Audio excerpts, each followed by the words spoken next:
trânsito está entre as 10 maiores causas de mortes no mundo. Os dados são da ONU.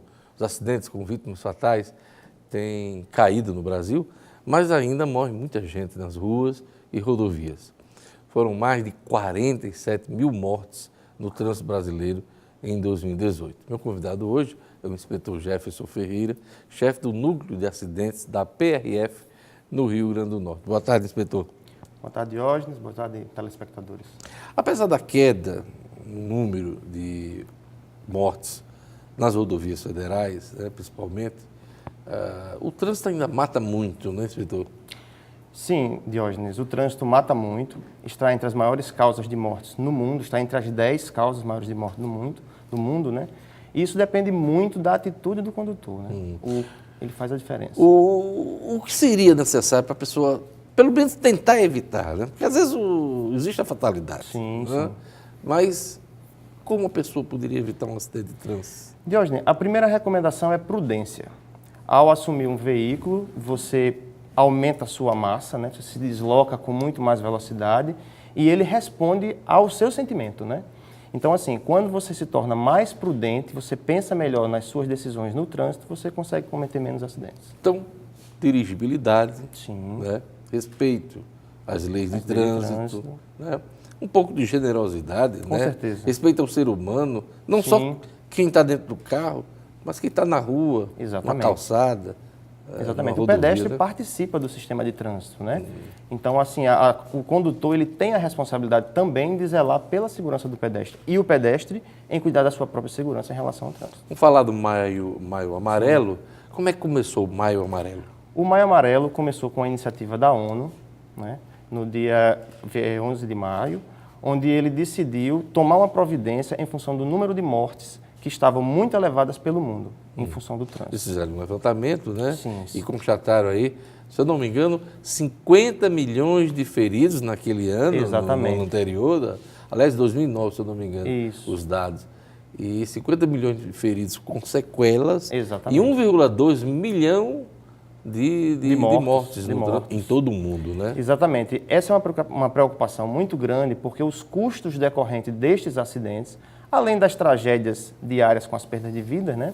Isso repercute num custo social muito grande. Pois é. E E vamos isso começar Vamos, por sim. Sim, e Maio Amarelo por conta do alerta, do trânsito, né? Exatamente. Mas vamos falar do custo social, que é muito Vamos interessante sim. isso para as pessoas. Eu até andei comentando isso recentemente, em cima dos dados da Polícia Rodoviária Perfeito. Federal. Qual é o custo médio de um acidente com morto, inspetor? Um acidente com morto, ele chega a ser cerca de R$646 mil. É o que se gasta, É o que se gasta. com esse acidente com morto. E né? também se faz o custo do quanto aquela pessoa deixou de ser produtiva à sociedade. Os custos previdenciários também são incluídos. Isso e pesa produtivos. também nisso. Custo Pesa social unitário de um acidente conferido. Aí entra o aspecto hospitalar e também o aspecto de resgate. Cerca de R$90 mil. 90 é mil muito reais. dinheiro. Esse aqui não teve morte, hein? Só o ferido. Só ferido. Custo do acidente sem vítima, inspetor. Só para a gente providenciar um resgate, a gente tem em torno de R$23 mil de despesa diante da imprudência de alguém ou de uma fatalidade, de fato. Né? Custos hospitalares estimados no país por ano. Chega-se a ter uma estimativa de cerca de R$53 bilhões que se gasta com custos hospitalares em virtude da larga presença de pessoas feridas no trânsito e em necessidade de processos cirúrgicos.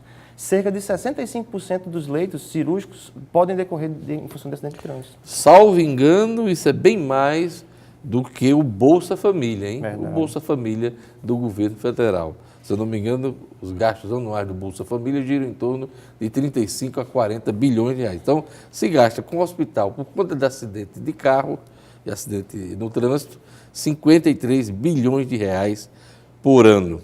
A ocupação de leitos cirúrgicos, vocês também têm um levantamento desses, né? Exatamente. Essas ocupações de leitos, as cirurgias eletivas decorrentes do trânsito, chega a ocupar 60% dos leitos hospitalares. Então, isso gera uma despesa muito grande, além de uma ocupação efetiva em relação à situação do condutor e não ter um pouco de prudência na condução do veículo. Pelo levantamento da Polícia Rodoviária Federal, houve uma queda até 2016 de 24,7% de mortos no trânsito. Como é que estão os números, levando em conta 2011, que foi o início da campanha do Maio Amarelo, até 2018. Fale do Brasil e também do Rio Grande do Norte. Pois não.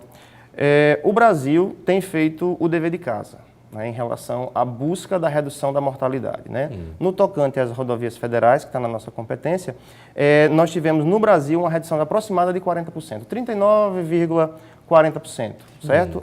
Isso remete aí a cerca de 60% do que se tinha no início da campanha. Então, assim, isso, as rodovias federais, não está Isso. incluído aí os acidentes de trânsito nos centros urbanos, né, nas estaduais, nas estradas e rodovias estaduais, né? Exatamente. No tocante ao Rio Grande do Norte, também é visível essa melhoria no aspecto da redução dos acidentes. A gente teve uma redução em torno de 35,5%, o que é muito impactante se você levar o custo individual, tanto de morte quanto de acidentes. E o que levou a essa queda aí no número de acidentes, não só no país, mas também aqui no Rio Grande do Norte? Diógenes, nesse período da década do trânsito, a gente percebeu uma melhoria importante na questão da fiscalização através do rigor das leis. A lei seca passou a ser muito mais rigorosa em relação ao que era no começo. E passou a ser fundamental nesse combate, sim, né? Ela é fundamental. A autuação, a fiscalização em si, ela tem um papel muito importante também educativo, né?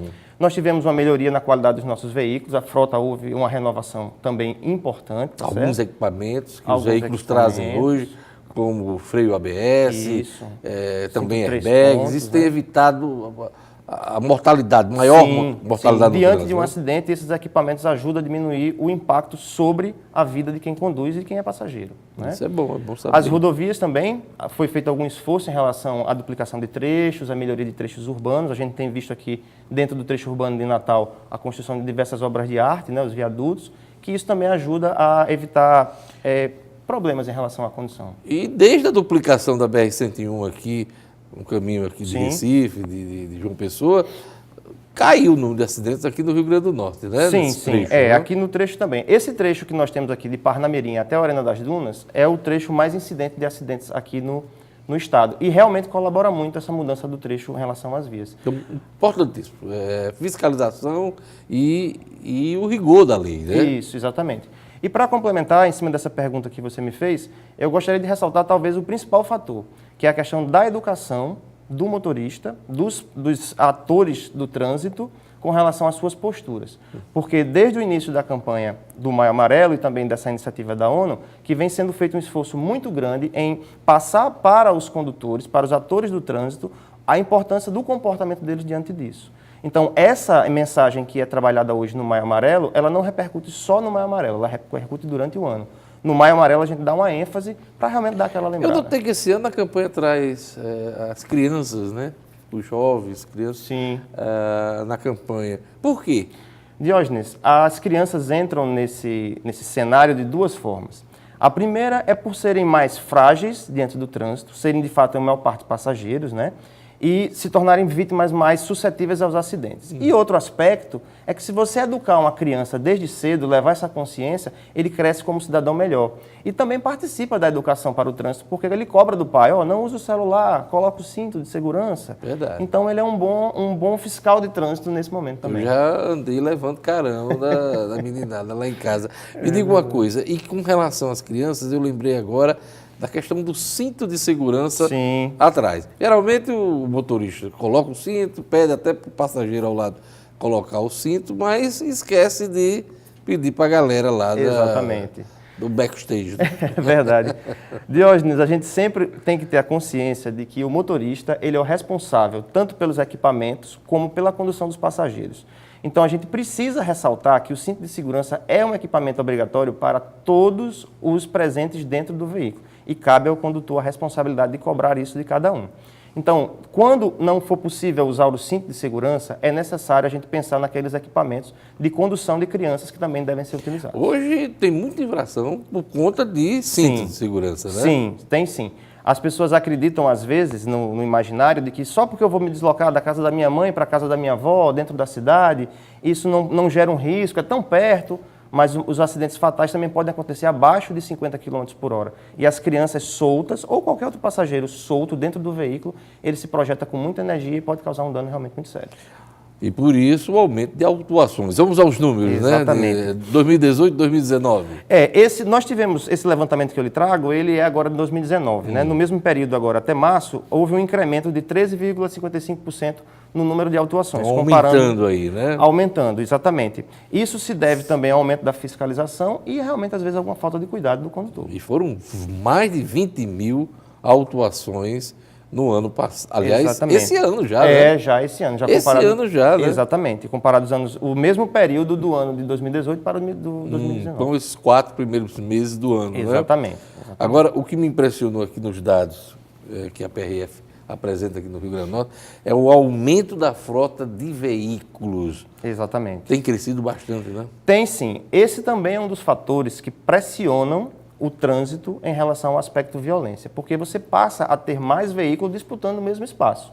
E cada um, quando entra no veículo, quer resolver o seu problema, quer chegar primeiro, quer chegar no horário.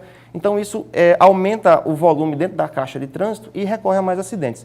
Nós temos uma informação recente do Detran que fala em uma evolução de 34,45%, né? No início da década... Isso em relação a 2011? Em relação a 2011, porque no início da década era em torno de 804 mil veículos aqui no estado. E quanto é hoje? Hoje passamos de 1 milhão, chegamos perto de 1.300.000 veículos disputando o mesmo espaço. E o pessoal fala muito em crise, né? Mas tem muita gente de carro novo, né? Tem. Houve uma facilidade realmente nessa aquisição. Então, beleza, é importante isso aí.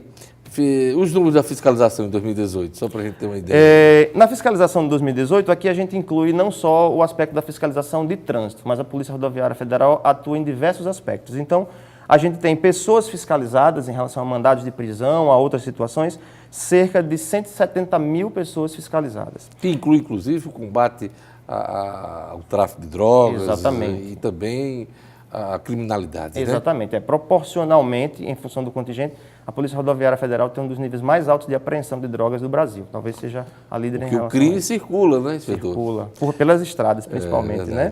É o que mais? Recuperados 205 veículos, foram feitos 15.831 testes do bafômetro, autos de fração cerca de 17 mil e pessoas detidas 1.039. Então, além de uma fiscalização sobre a situação da documentação, as prisões são realmente efetivadas quando há o caso. Falar em bafômetro, tolerância zero, né? Tolerância zero, a recomendação de fato é não beber antes de dirigir. É realmente fundamental que o condutor tenha consciência que o que para ele pode ser pouco para estar em casa, pode ser muito para conduzir um veículo. Não sei se o senhor acompanhou, né? A imprensa deu destaque essa semana, a mulher foi pega no bafômetro 4 vezes, né? Verdade. Imagina aí a quantidade de multa que ela tem e ainda está dirigindo, né? Exato. Exatamente. Principais valores de multa, só para a gente lembrar o nosso telespectador. Certo. Diógenes, a gente gostaria de lembrar que a multa em relação à bebida, né, a ingesta de bebida alcoólica, chega a R$ 2.900.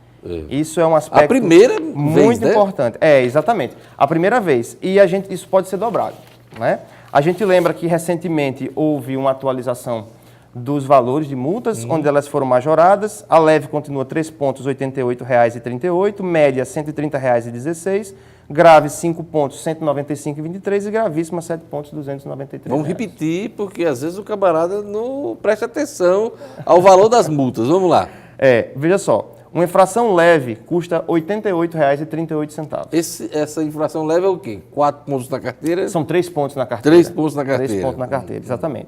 Média, R$ 130,16. 5 pontos na carteira. 4 pontos na carteira. 4 pontos na carteira. Grave, 5 pontos, R$ 195,23 e gravíssima, 7 pontos. Vale lembrar que algumas infrações de trânsito, como, por exemplo, forçar a ultrapassagem, não é? E também o excesso de velocidade, elas podem ser majoradas por um fator multiplicador. Então, além dessa multa chegar, como eu falei, a perto de R$ 2.000, a carteira pode ser suspensa. E cuidado para não se acidentar, para não ficar com um bocado de ponto no rosto mesmo, né? Deus nos livre, né? Para encerrar essa entrevista, inspetor Jefferson, eu queria ressaltar aqui as ações de educação do trânsito da Polícia Rodoviária Federal aqui no Rio Grande do Norte. Sim, pois não. As ações de educação para o trânsito no estado do Rio Grande do Norte, elas são conduzidas pelo Núcleo de Acidentes, recentemente, com o apoio do GETRAN, que é o Grupo Temático de Trânsito, né, de Educação para o Trânsito. Então, são feitas ações importantes nesse aspecto, porque não é só fiscalizar. A gente também contribui efetivamente para a educação do condutor, que é o que muda realmente a violência no trânsito. Então, nós temos duas ações principais, que é o nosso cinema rodoviário, que é uma atuação onde você tenha montado o comando de fiscalização, que as pessoas conhecem como Blitz. Naquele mesmo instante em que o veículo e o condutor é fiscalizado, também há um momento de uma palestra educativa em relação à forma de conduzir. Então, nós atuamos no condutor no exato momento onde ele está no exercício da condução, para que, se ele cometeu alguma infração anterior, ele passe a não cometer mais. É uma oportunidade educativa para não se pensar em que a Polícia Rodoviária Federal só reprime, só multa, Exatamente, isso é fundamental. E nós estamos começando um novo evento aqui, que é o Festival Estudantil Temático de Trânsito. São duas modalidades, onde na primeira a Polícia Rodoviária Federal estimula a escola a adotar a temática de trânsito transversalmente na sua grade curricular. Não é? E a segunda, que é o Festival Temático de Trânsito, onde existirem professores de educação artística que possam colaborar com o teatro, desenvolver peças para participar de um concurso que pode chegar a nível nacional. É isso aí. Eu queria agradecer a presença aqui nos nossos estúdios do inspetor Jefferson Ferreira, ele que é chefe do Núcleo de Acidentes da Polícia Rodoviária Federal. Ele tem divulgado as ações e as informações em torno do Maio Amarelo, um mês de alerta aos acidentes de trânsito. Obrigado, inspetor. Boa sorte no trabalho aí. Muito obrigado.